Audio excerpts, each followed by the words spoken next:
Exiled lawyer Miguna has stated that he will only join hands with President William Ruto if he upholds the principles of democracy and governs in a fair manner.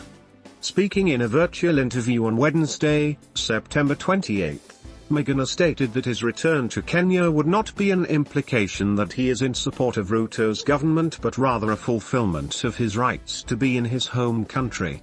He warned that he would oppose any attempts of undermining the rule of law and violation of human rights. Further, Miguna reiterated that the government would not be doing him a favor by facilitating his return to the country since he is entitled to be in his country of birth.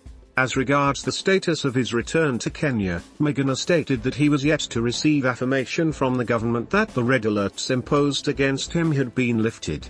He, however, said that he will board a flight to Kenya and wait for the reaction of the government.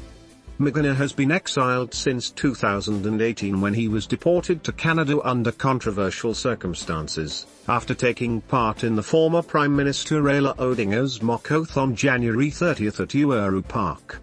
Despite his stance that he is a Kenyan citizen by birth, the government 2018 stated that Miguna had automatically lost his Kenyan citizenship upon his acquisition of Canadian citizenship. Several attempts by the lawyer to return to Kenya have ended in futility since the February 2018 incident. He, on various occasions, accused former President Uhuru Kenyatta for blatantly disregarding the rule of law and violating his rights. Booked a flight, which arrives at 6 a.m. on the 20th of October at the JKIA. However, I have not received confirmation that they have lifted the red alerts. So I'm going to do like I always do, leave my home, board the plane, go to the connecting flight to Nairobi, and hope that this time they will let me board the plane.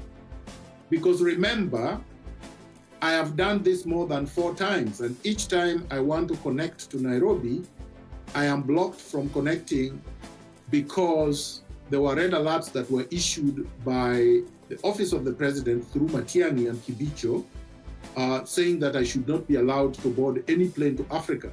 I was not just denied boarding to Nairobi. I couldn't go to Johannesburg. I couldn't go to Accra. I couldn't go to Lagos or Abuja. I couldn't go to Kampala or Dar es Salaam. I was basically told I could not fly to the African continent. I mean, so this is what I've been living with for the last 5 years. And I would have been happier if President Ruto actually did announce, either directly or through any of his surrogates, that they had lifted the red alerts.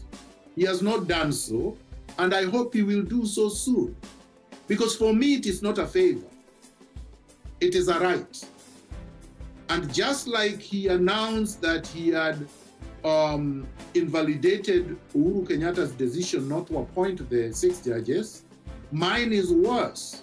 The 6 judges were denied a right of work, employment, a livelihood. I've been denied a right to return to my own home. I have a house in Nairobi. I cannot go to my house.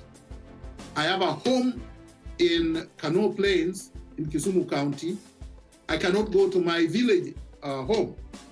I cannot attend, and I did not attend, the burial rites and funerals of my first cousin, of my brother's wife, of my my father-in-law, and many other relatives, many cousins and nephews that have died since I was forced here. That is a violation beyond any other.